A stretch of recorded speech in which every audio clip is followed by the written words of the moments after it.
I wanted to start by asking you about your book, Haunted Homes of Hull, and especially your experiences of growing up in a haunted house. Yeah, well, I mean, the first property I lived in was my mum and dad. I used to hear footsteps on the stairs. This was a common occurrence. And back then I had like a little multi-gym in my bedroom. And so after school, I would go in the multi-gym and I would train. And my friends would come around and train with me. And they all heard these footsteps on the stairs, like people running up the stairs. We asked the neighbours. It was none of the neighbours. My parents used to work, so it wasn't them. And I approached my parents and they really played it down. They were like, no, nothing, your own imagination. Don't worry about it too much. Eventually I moved out. I met my wife. We moved into our own place on a place called Durham Street in East Hull. And that place was really active. Initially, I saw my granddad just after my firstborn came into the world. And then one night, my wife was screaming, and I ran through the house. I was getting a shave. I ran through the house covered in shaving foam. And she was like, there's a man in the house. And she described my granddad. But still, you're still thinking, there's an intruder. I checked under the beds, in the cupboards, in the loft, no one.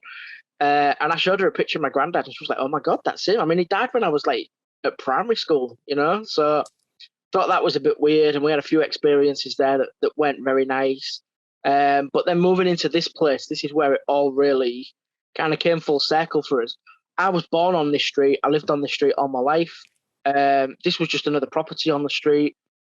I knew several families that had lived in here over the years. This is in East Hull, is this?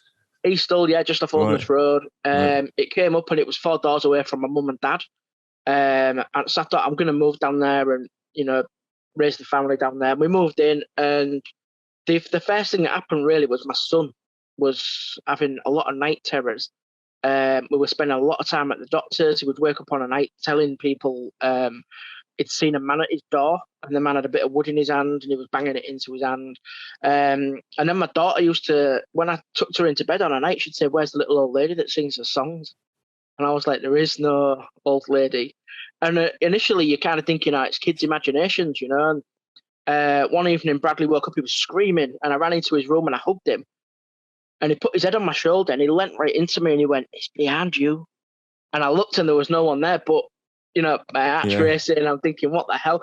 So my wife was like, why don't you go and research it? Why don't you look in the history centre and see if there's any history on the property? And I remember I went, and there's a thing called the Hull Times Index, which is an A to Z of subjects that are in the Hull Times newspapers. And this covers like a century of history. It's amazing. And I remember scrolling through it and it just said murder on 7th Street. And I thought, that's my street. That'd be cool to print off and just show the neighbours, conversation piece type thing. And I remember getting so obsessed with this murder, I printed off about 20 newspaper reports. And it was only when I was sat in the cafe, I was drinking a hot chocolate, and I was reading through it, and the address was my address. Oh my God. And I thought, oh crap, So I remember I went home to my wife and I sat her down and said, I have researched the property. Basically what happened was, on April 1st, 1945, a guy called Fred Watson came home from work. He got an axe and he put it through Mrs. Garbutt's head 6 times in the living room, which is just over my shoulder. So Mrs. Garbutt was living in your house at the time? Yeah, she was the homeowner. Right. So he was the lodger. And he was a lodger, and he dragged her body into this room where I'm sat right now.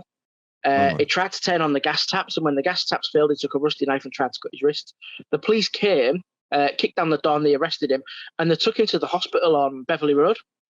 And he escaped. He ran into the town centre, but back then Norfolk Street Police Station was there, so he got arrested again. Right. They took him back to the hospital. They bandaged up his wrists. They sent him to the police courts. In there, they deemed him insane. He went to the asylum, and in the asylum, he killed himself. So I've got to sit now and tell the wife that our property is linked to a murder. And she's the one that told you to look it up, isn't it? Yeah, exactly. So I told her all this. Typical woman, she wasn't impressed. She sort of said to me, well, she asked the all-important question, where's the husband? Where's Mrs. Garbutt living alone? So I went back to the archives and had a look again, and even further back in time, I discovered that in 1929, Ernest Garbutt had left the property. It looked like he'd been beat up and thrown in a Humber, basically. And he washed up near Grimsby. Mrs. Garbutt went over to identify his body. So it potentially, Mr. Watson, the lodger, could have killed him to be with her, and then after all those years just snapped and took his axe to her head. So, but I remember telling my wife the story and saying maybe this is why things are happening. And we called the Diocese of York up. We spoke to our local church. They put us in touch with the Diocese of York. And Father Phil Lamb came down to the property and he blessed it. And it was really funny because he walked in and he said, "Don't tell me anything about your house." He walked to the bottom of the stairs. He said, "There's a man at the top of the stairs with an axe and he wants to kill you and your family." And I was like, I swore a little bit and said, he can sling his hook. But yeah, it's not a scary place to live. There's none of this. You don't see stuff moving and doors slamming and people getting dragged out of bed and all that stuff. It's just a house. It's just a home. My children love it here. I've got a cat. I've no idea where he is at the moment, but he's quite relaxed in here. Occasionally, you might get the smell of lavender, or you might get you might hear footsteps and things like that. Nothing. The smell of lavender, did you say? Yeah, like I call it old people smell, but like the smell of lavender will come into the room, and and I'll just be sat here, and it'll just kind of waft through and disappear. And sometimes people have come and said, "Oh, we've seen something out the corner of our eye walking by," and then I've said, "Right, I'll tell you the story," and then I tell them the story. But yeah, it's funny because shortly after we'd moved in, after I'd done all that research, after we'd had the priest in, a guy from Sky TV came knocking at the door, and my eldest went to the door. He was chatting to him, and my eldest came and he was like, "This guy wants to speak to you. He used to live here when he was a little boy." And I was like, "Oh, cool." So I went out to talk to him, and the first thing he said was, "Is it still haunted?" And I told him all this stuff that I'd found, and he was blown away by it. And he was like, "I'm going to get in touch with my mum. I'll get my mum to contact you." And his mum contacted me through Facebook, and she told me all their stories, but she obviously never knew about the history or anything like that. And did it corroborate with the story? Oh yeah, there's the back bedroom. It was all in the back bedrooms where everything was going on. And she said we could hear noises. The windows would close by themselves, and you wouldn't be able to reopen them. He was, physically trying to reopen them. She'd hear footsteps on the stairs. All this sort of stuff, and it was all in the same areas where we'd experienced stuff in the two back bedrooms of the property. Right. So that was interesting. And then I remember one of the neighbours that I've known for like all my life. He came over and he was like, "This is the haunted one, isn't it?" I was like, "Why did you not tell us that before we took it on?" But I believe in fate. I believe things happen for a reason. And our family believed that we were chosen for this house so that we could uncover that story. Yeah.